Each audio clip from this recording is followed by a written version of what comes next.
Les animaux sauvages peuvent-ils vraiment être amis avec les humains? Sont-ils capables de pleurer et de regretter quelqu'un à qui ils ont été fidèles pendant de nombreuses années? Et si oui, comment manifestent-ils leurs sentiments après la mort d'un ami? Aujourd'hui, nous voulons raconter une histoire étonnante sur l'amitié entre un homme et un ours et sur le comportement de l'animal après la mort de son meilleur ami, l'homme. Cela s'est passé il y a de nombreuses années dans le village reculé de Churcia, dans la République des Komi. Le village s'éteignait lentement, les jeunes partaient pour la ville et seules les personnes âgées restaient pour passer leurs dernières années.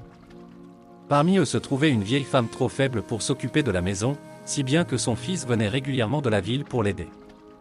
Lorsqu'elle mourut, le garçon décida de rester dans la maison de sa mère. Il allait souvent chasser dans la forêt et, lors d'une de ses excursions, il trouva un ourson dont la mère avait été tuée par des braconniers. Le jeune homme eut pitié de l'ourson et le ramena chez lui. Au fil du temps, l'animal devint un ours énorme, effrayant, mais en fait très gentil. Kozolapa s'est tellement habitué aux gens qu'il pouvait se déplacer librement dans le village sans déranger personne. Les gens s'habituèrent rapidement à sa présence et ne craignirent plus l'animal. Cependant, l'homme qui s'occupait de l'ours tomba bientôt malade, atteint d'une pneumonie, et mourut. Comme il n'avait pas de famille, il fut enterré dans le cimetière de l'église. Tous les habitants du village ont été très tristes d'apprendre sa mort, car c'était un homme bon. Les villageois s'inquiétaient de ce qu'il adviendrait de l'ours. Il était apprivoisé et n'aurait probablement pas survécu dans la nature. Mais Kazalapov avait apparemment ses propres projets pour lui. Le lendemain de la mort de son ami, il quitta seul le village et personne ne le revit. Le temps passe. Les habitants de Churcia oublièrent peu à peu l'incident. 3 ans plus tard, un autre homme mourut. Ils décidèrent de l'enterrer dans le même cimetière.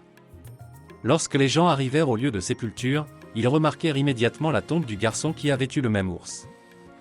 Elle était bien piétinée par les visiteurs habituels. Ils se demandaient qui cela pouvait être, puisqu'ils n'avaient pas de parents. Les gens étaient curieux et décidèrent d'observer qui venait si souvent sur cette tombe. Et ce mystérieux visiteur ne tarda pas à arriver. Les habitants n'en croyaient pas leurs yeux. Il s'agissait du même ours qui avait disparu immédiatement après l'enterrement. Apparemment, l'animal avait visité la tombe de son ami pendant tout ce temps. L'animal resta longtemps assis sur la tombe, émettant un grondement sourd, plein de tristesse et de chagrin. Extérieurement, l'animal semblait épuisé, hagard et émacié. Son ami semblait lui manquer énormément.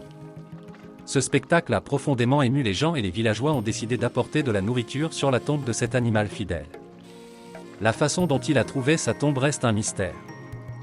Mais le fait qu'il se rende régulièrement à cet endroit est vraiment admirable. Telle est la véritable et loyale amitié entre un homme et un ours. Même la mort n'a pas pu les séparer. Chers amis, si vous avez aimé cette histoire, abonnez-vous à notre chaîne si ce n'est déjà fait, et n'oubliez pas de cliquer sur la cloche pour ne pas manquer nos nouveaux épisodes. À bientôt!